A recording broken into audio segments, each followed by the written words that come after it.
l'histoire du château et du département, c'est je dirais une certaine complicité entre le président du département et Diane de Salves, qui était l'héritière de la longue dynastie qui a habité ce château. Diane de Salves a eu le souci à la fois de le préserver et à la fois de l'ouvrir davantage aux Hautes-Saunois.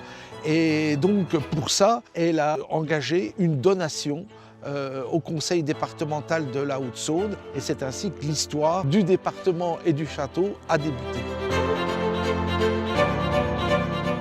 Pour nous, c'était un gage qui à la fois nous honorait et nous obligeait. Nous honorait parce que c'est un trésor, ce legs. C'est un trésor parce qu'il est porteur d'une histoire, il est d'une architecture exceptionnelle, il est dans un paysage d'exception également, puisqu'il est sur un promontoire rocheux, au cœur d'une cité comtoise de caractère de Bourgogne-Franche-Comté, le long de la Voie bleue. Et donc, il nous oblige parce que, il faut le préserver, le rénover. Donc, un vaste chantier a été initié par le département, un chantier de 5,5 millions d'euros, avec dans un premier temps la réfection des toitures, de la charpente, et dans un deuxième temps les menuiseries extérieures, les façades, le drainage, tout ça pour le protéger, le valoriser, l'entretenir.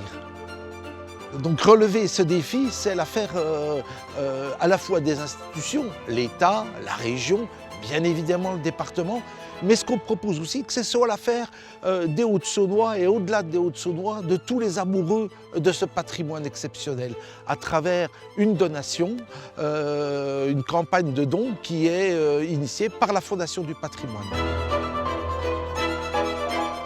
L'enjeu pour le département est multiple. C'est un espace patrimonial qui est ouvert à la visite et on a une forte demande en termes de visite.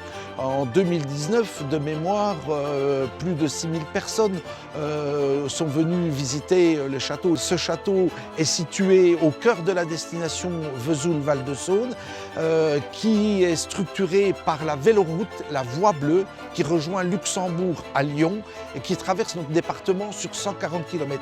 Et le château de Ré se trouve le long de cette voie.